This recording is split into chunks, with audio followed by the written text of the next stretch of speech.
Ready, set, Trinity.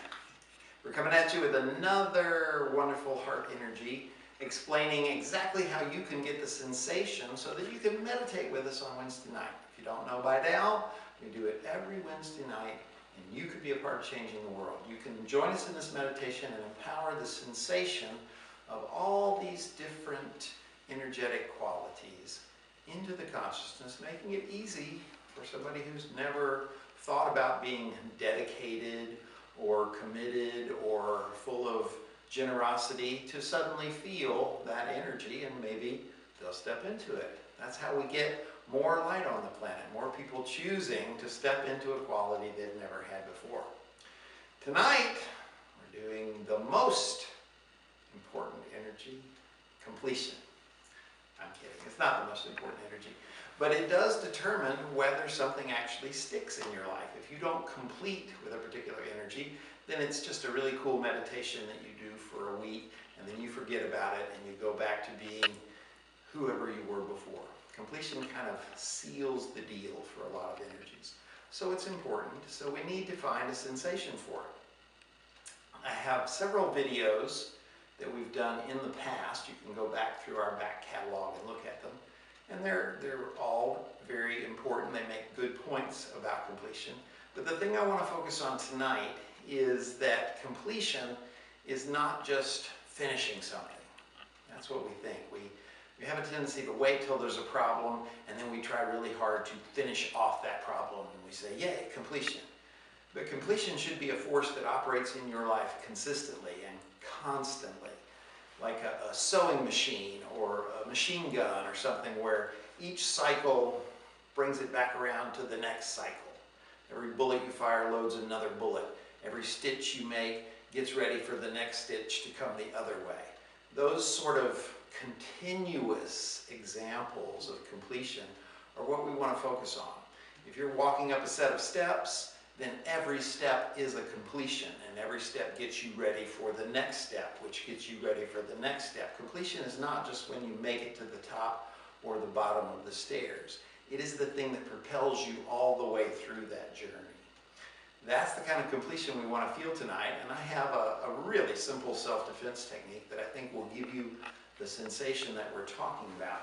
So I'm going to get my training partner out here, and we're going to talk about a grab. Now, in all of the classes that I've done, and probably in some of these videos, we've talked about breaking out of a grab by grabbing your own hands and then flipping your arms around in a big circle, like you're shoveling. That's useful. I'm not denying that that'll probably break you out of most holds. But if you have an exceptionally large person and you're a small person, it may be that they're able to hang on and stop you. Or perhaps they're blocking the exit. You need to get out of here, and the only way out is behind them. So even if you break free, you're still in front of them, and that's not where you want to be. So we're going to talk about a different way to deal with grabs. Somebody grabs you. Your first instinct is usually to pull away, and that's what messes with our completion. Is every time we have a, quote, problem, something unfinished, something that we would like to complete, we have a tendency to fight with it. It's a problem. We fight against the problem instead of empowering the cycle of completion. So instead of pulling away this time, we're going to take that other hand and we're just going to extend the fingers and put them to the person's throat, right about there. But instead of keeping my hand rigid like a spear, I'm going to collapse it. So it starts like this, and then it becomes that. So if I grab again, she's going to do that and collapse. And you can push right through just about anybody. Now, if you use either of those by themselves, if you just stick your fingers up there and push, I mean, it hurts a little bit, but it's not moving me at all. And if she were to just use a fist and press, I could just press back, and it's not going to move me. But there's something about that combination of extending and then pulling your hand into a fist that allows you to really roll right through a person. Thank you, Jen.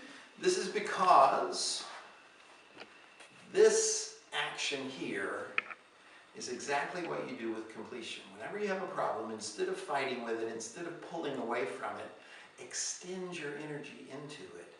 But when you hit resistance, don't keep extending. Instead, collapse your hand. Take care of yourself. That's why you do this. This hurts my fingers. This protects my fingers. Whenever you are trying to get a cycle of completion going, you need to extend into the situation, express, put yourself out there, whatever you want to say. Put your energy out. But when you encounter resistance, instead of trying to push through it, care for yourself. If I'm trying to bring kindness to a situation and these people are just being mean and venomous and spitting back at me, I'm not going to try and keep shoving my kindness forward. I'm going to give that kindness to myself and say, hey, Russell, you don't have to put up with this. Be nice to yourself. Leave this room. I can do that. Whatever is not going forward, I can turn it into a care for myself.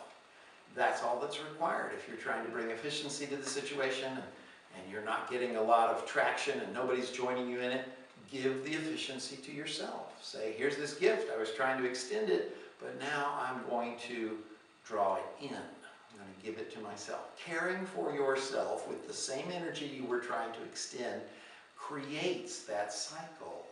Just like the sewing machine, just like the machine gun, sends it out, pulls it back, sends it out, pulls it back, sends it out, pulls it back.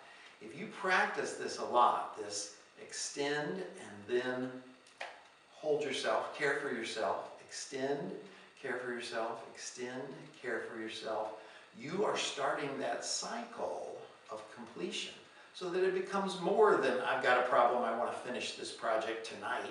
And it becomes that thing that constantly carries you up the steps, that constantly reloads itself and repositions itself.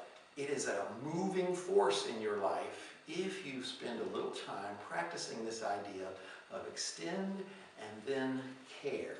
Sort of like in yoga, every extension pose should be followed by a resting, relaxing, recovering pose. This is the system, this is the feeling of the energy of completion.